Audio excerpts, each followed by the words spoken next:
Hi everyone, my name is Matt and welcome to my channel. One of the best ways to add variety to your army is to include some different skin tones.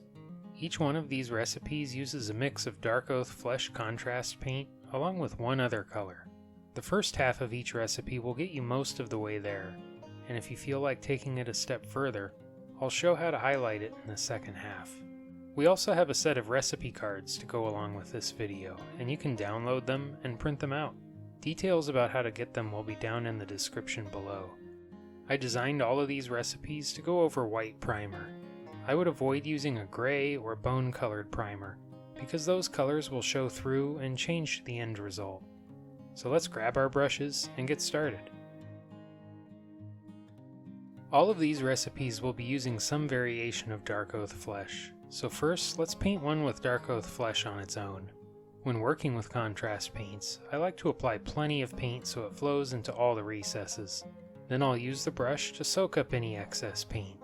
I want some of it to pool in the recesses to create shading, but not too much. With that layer dry, next I shaded it with Reikland Fleshshade.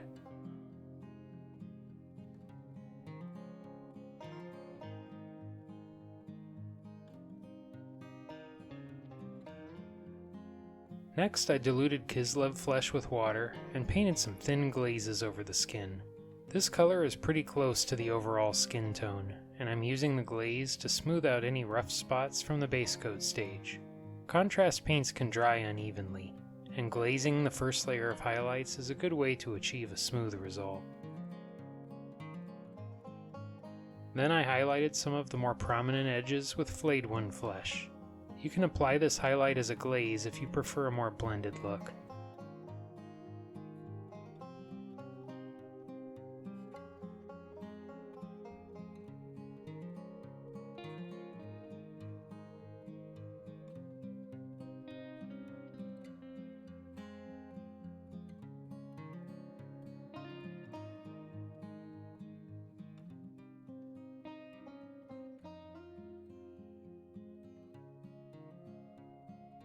For a medium light skin tone, I began with a layer of Darkoath flesh, and after the first layer dried, I painted a second to deepen the color.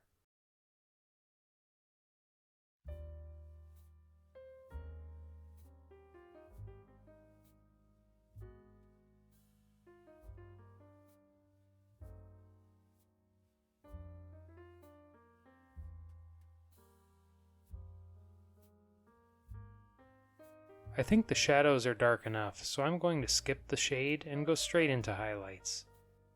I diluted some Cadian Fleshtone with water, and with barely any paint on the brush, I added some glaze highlights to the raised areas. I painted this over most of the skin, avoiding the deepest recesses.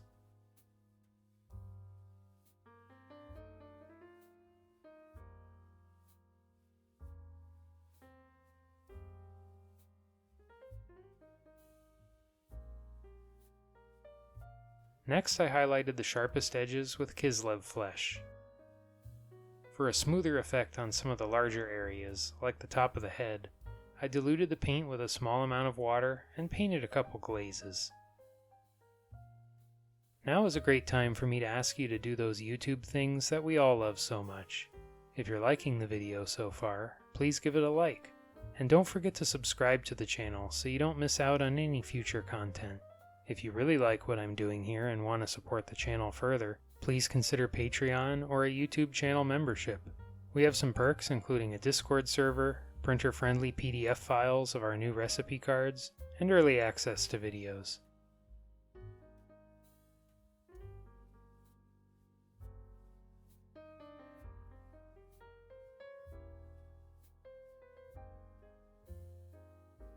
For a medium tone, I mixed 2 parts Darkoath flesh with 1 part Mournfang brown.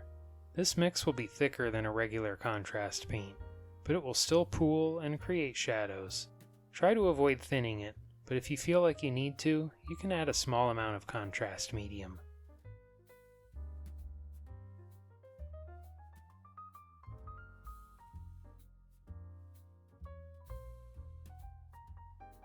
Next I shaded the skin with a layer of Reikland Fleshshade.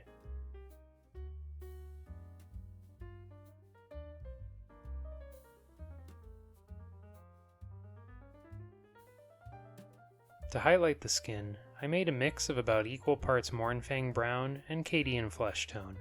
The exact ratio will vary based on how heavy you applied the previous layers, so compare the mix to your model and make adjustments as needed. I thinned the paint slightly, and I highlighted most of the skin, avoiding the deepest shadows.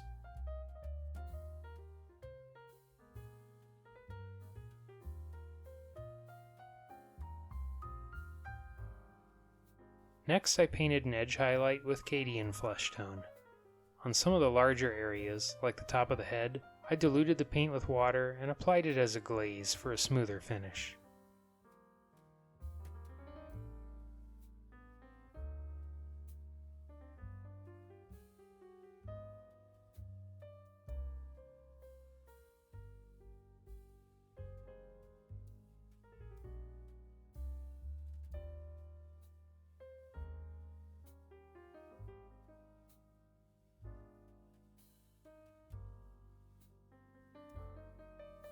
For a medium dark tone, I made a mix of about 3 parts Darkoath flesh to 1 part Rhinox hide, and painted the skin. Apply it just like any other contrast paint, put down plenty of paint, and then use the brush to soak up any excess.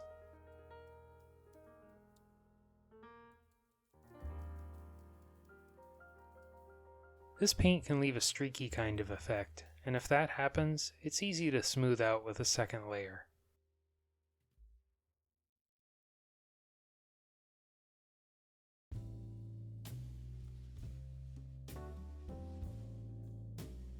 Next, I painted a layer of Reikland Fleshshade. Rather than shading the recesses, this layer is functioning more as a tint, and it's adding a layer of warmth.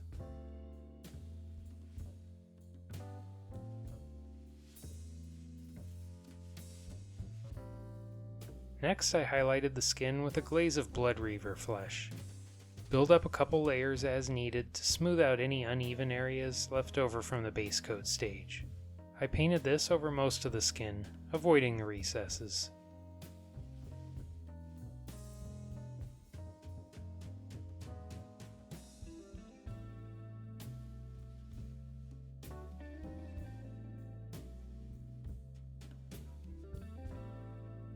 I highlighted the flesh one more time with some glazes of Knight-Questor flesh, and a couple line highlights on the sharpest edges.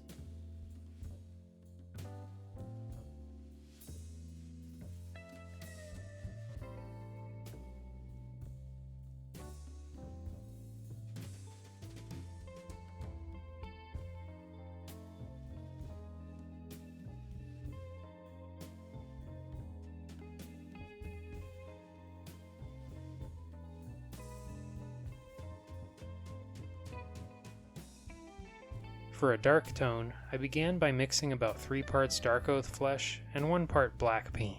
This is regular black acrylic paint, not a contrast paint. Mixing a regular acrylic paint into the contrast paint adds some viscosity to the mix, and that will help the end result look smoother. If the base coat looks a little streaky and uneven after it dries, you can glaze back over the skin with a thinned layer of the base coat mix, diluted with water. Just be careful not to overdo it, because we want some natural highlights left over from the base coat stage. I added some warmth to the skin with a layer of Reikland Fleshshade.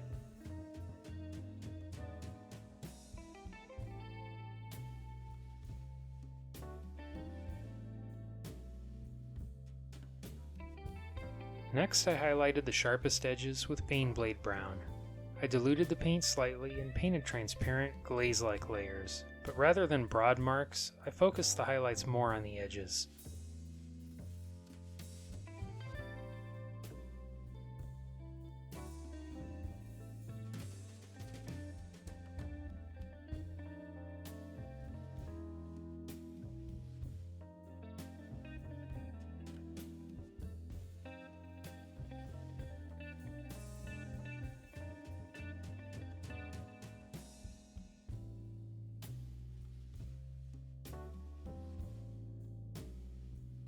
For a pale tone, I mixed about 3 parts contrast medium to 1 part Darkoath flesh. Just like any other contrast paint, I like to apply plenty of paint so it flows into all the recesses. Then use the brush to soak up any excess. I also like to use the brush to direct paint away from the raised areas and allow more paint to pool in the recesses. This will help give a wider variety of tone on the model, and it will make the raised areas dry smoother. Next, I shaded the skin using the same mix as the base coat. Instead of painting it all over, I painted it directly into the recesses, between the fingers, around the eyes, nose, and lips, and along the edges of the fabric. For the highlight, I diluted Pallid Witch flesh with water, and with barely any paint on the brush, I added some glaze style highlights. Then I painted a sharper line highlight on some of the more prominent features of the face, the collarbone, and the fingers.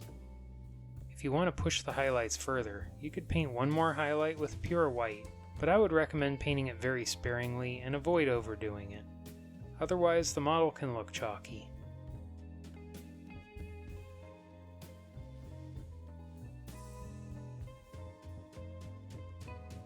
For a bronzed, olive skin tone, I mixed about 3 parts Darkoath flesh with 1 part XV88.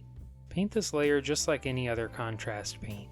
Apply plenty of paint, and use the brush to soak up any excess.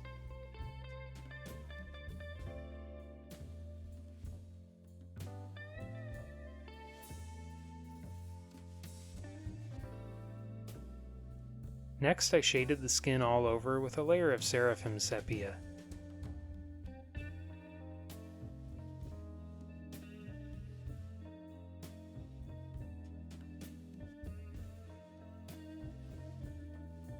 I added some warmth to the recesses with Reikland Fleshshade.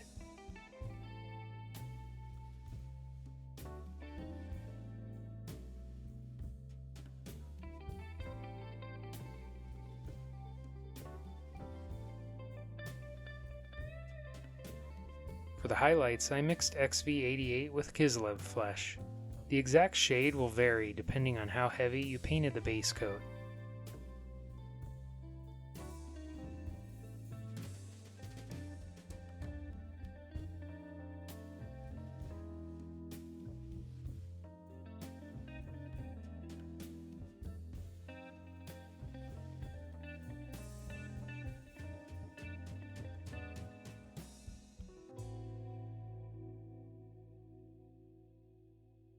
For a light olive tone, I mixed equal parts Darkoath flesh and skeleton horde. I painted this mix all over the skin, allowing it to pool slightly. After the first layer dries, you may want to paint a second to deepen the color. You might consider painting a second layer on some models, and only 1 layer on the rest. That way you have some extra variety.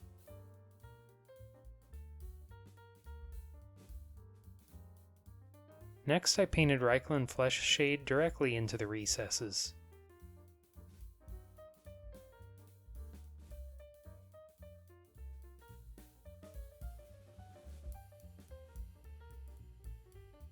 For the highlight color, I mixed about 3 parts Kislev flesh with 1 part Ungor flesh. I diluted the paint with a small amount of water, and painted some glaze style highlights over most of the skin, avoiding the recesses.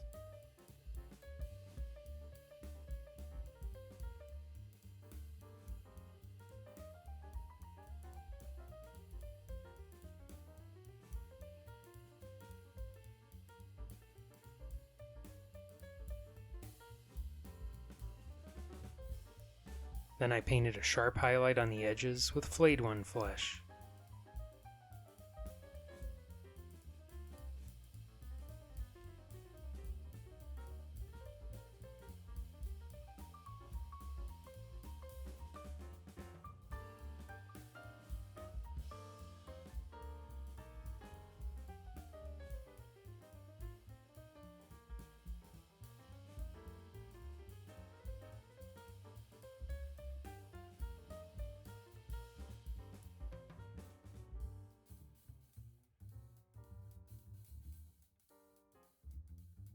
For a pale olive tone, I mixed about 2 parts contrast medium, 1 part Darkoath flesh, and 1 part skeleton horde.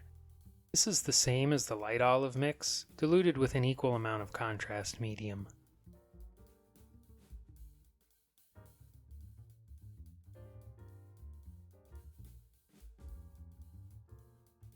After the base coat dried, I painted a second layer of the same mix, except this time I painted it directly in the recesses.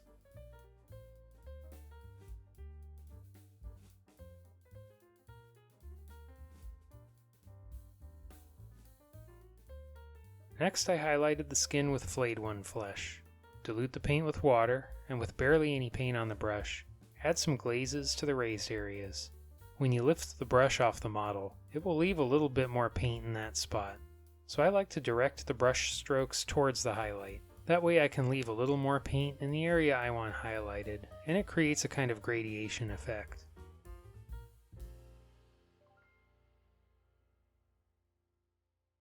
Sometimes I like to add color to the face, and I'll paint that with a dark red. Thin the paint with a lot of water. It's important to dilute it quite a bit. With barely any paint on the brush, carefully build up glazes wherever you want to add some blush. The paint should dry as soon as you put it on the model, and if it runs or flows into the recesses, it means you have too much paint on your brush. And make sure the paint is diluted very well, because you want these layers to be subtle. You can always add more, but it's hard to take away if you add too much. For adding color to lips, I usually prefer to paint the lower lip only. At this scale, I think it looks more convincing.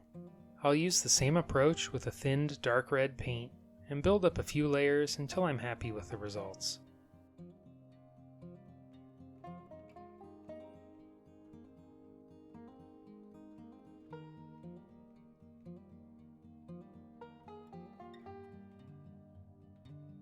I decided to add some pale green eyeshadow on these damsels, and just like with the red paint, I diluted it with plenty of water. With barely any paint on the brush, I built up a couple layers on the upper eyelid. When it comes to makeup on a model, I think it's really important to keep it subtle if you want it to look convincing. It's very easy to overdo it.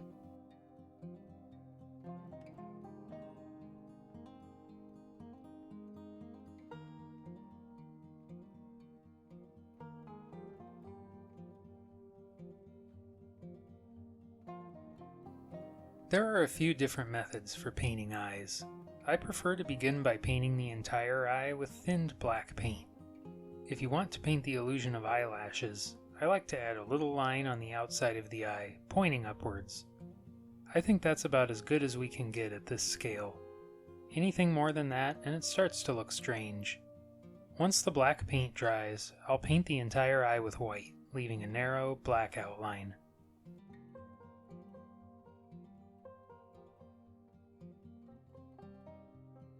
Sometimes pure white can look too bright, and in that case I would recommend using a warm off-white color, such as Flayed-One flesh. Then I'll add the pupils in with a black dot. At this scale, I think it's more effective to paint the pupil larger and connect it to both eyelids. I'll usually make it a little wider near the top as well. I'd like to give a big shout out to our supporters here on YouTube and now on Patreon as well. Thank you so much for your support. It really is a huge help. If you want to be like these amazing people and help support what I'm doing here, just click the join button down below or follow the Patreon link in the video description. Thank you. I enjoyed developing these recipes, and I hope you found them useful. What would you like to see next on the channel? Drop a comment below and share your thoughts. Well, that's it for now. Thanks for watching, and until next time, happy painting.